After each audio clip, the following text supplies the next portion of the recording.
Hello again, welcome back to Design with the Kevin. Today's video is about selection tool. We're going to look about how selection tool works. In most cases, selection tool is usually used to select your object, maybe to separate it from your background, or just picking your object from a particular image. So stay tuned as we begin.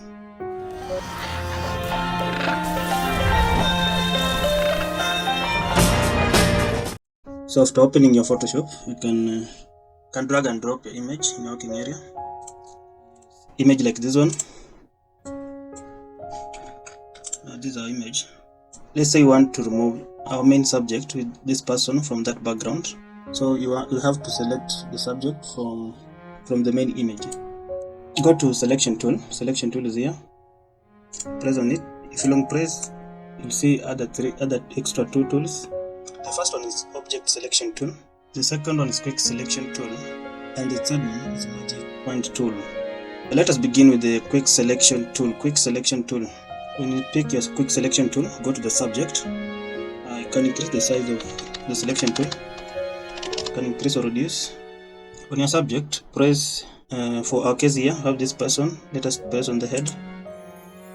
You can see the selection marks already has been marked on the subject where you press on it. So to select this full subject, press on the subject by dragging over it like that.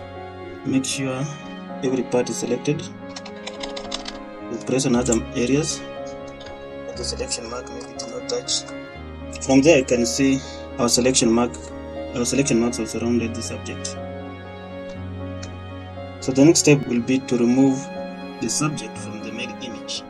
But before I remove the subject from the main image, I want you to let us go back to the pick tool. After selecting your subject, you will notice that when you try to hold it and move, just move the whole image with it. Because our image here is still a smart object. We had talked earlier before that when you import an image in your working area, it usually comes as a smart object, and it has an icon like this one. When you select an image using the selection tool, before separating it from the main image, if you try to drag it, even after selecting, the whole image moves with it. So because your image is still in smart object mode. Another thing, if you want, let us say you selected your subject like this, and maybe you feel like you don't want to select it, you want to remove your selection marks to return where it was without the selection marks. So selection marks can be removed in two ways. Starting the keyboard shortcut, you can press Ctrl plus D. Ctrl plus D, the selection marks have been removed. Or let me select it again. Selection marks can be removed also by going up here where there is a select. You can see next to type we have select here. Then you find where there is written deselect. You have all and deselect. There's a shortcut written there, Ctrl D. So if you don't know the shortcut, there's usually a command here. So you can press deselect to remove the selection marks. Another thing before we separate our subject from the main image. The same on the selection tool. After picking a selection tool, you'll notice something here, up here, that we have subject select. Starting from this side, we have select and mask. We have select subject. We have enhance edge, sample all layers. Then you have the size of your selection tool. Then we have the minus and plus, and we have the one without any sign, and usually called new selection. So all these have a major role on the selection tool, especially the one we choose, the one we selected, which is quick selection tool. Starting on this, let me start with this one. When you pick it and go to your subject, you'll see it select your subject you started to press on it. So since I started to select the subject from the head side, so it will select this person only without even selecting the background. But what if we remove this selection mark and we start to select the background? You'll see that the background now is being selected and the person is not being selected. So the selection marks are surrounding the background, but not the person, because I started by pressing outside. And also you'll notice the moment you start to select, I picked this one at first when I wanted to start to select for the first time. but it turns to plus sign. So plus and minus is the opposite of each other. Let me deselect this and start to select this person again. Yeah, like this. Maybe I go outside to this side like this one.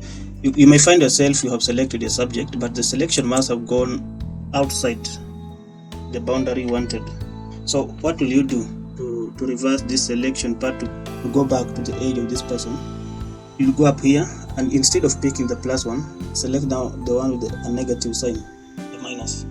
So even if you point it tells you to subtract from selection. So pick that the negative one. After picking the negative one, go to where you want to reverse the selection. So we want our selection marks here to go back to the edge of this person on this side. So I'll go and start to press there. You can see now our selection marks have been reversed back to the edge of this person. On the plus side or on the positive sign, if I press on it, it expands. But if I pick it the negative one, the one with the negative sign, press on it, it reverses back. So the negative one and the positive one, they are opposite of each other. After selecting a subject like this one, you have also a shortcut. Instead of picking up here, like this one, instead of going up here and select the negative one, you can just hold on your keyboard Alt. Hold Alt, you can see the sign has changed. The icon has changed to negative. If I release, go to positive one. If I press Alt, go to negative. So if you hold negative and try to erase here or brush, the selection mark reverses back. Let's go this one. Now after you have selected your subject, you want to separate it from the main object. On your keyboard, press Ctrl plus J. Ctrl with J.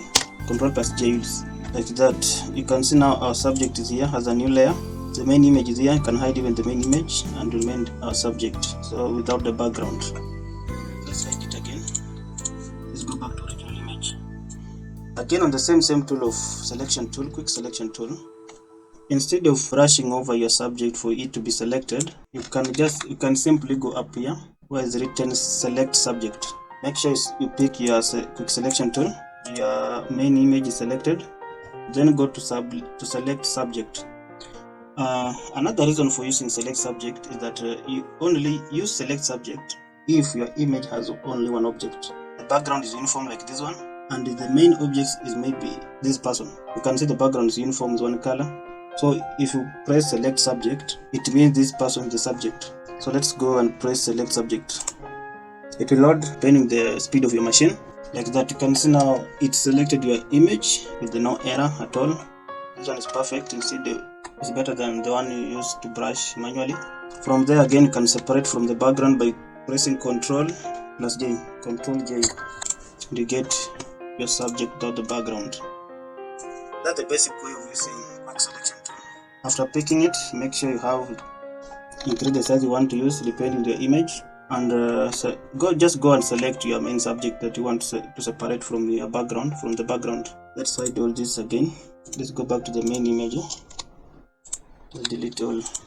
Let's go back to, let's select Magic Wand tool. Magic Wand tool. How does Magic Wand tool work? Magic Wand tool also, it goes just the same process the way like we did on quick selection tool, but on the Magic Wand it's a bit different.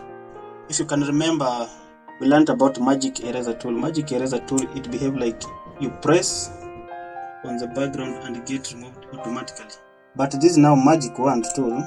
You can see they share the same name, Magic. But the difference is the functionality.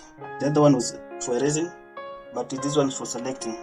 So how does the Magic of Wand tool work? After picking it, go to your subject, draw over it. Although you see nothing, while drawing you see nothing. But after releasing it, you see what has happened. When I want you to observe the selection that has happened here. You can see the selection happens surrounding the border background. So the person or the subject is not selected.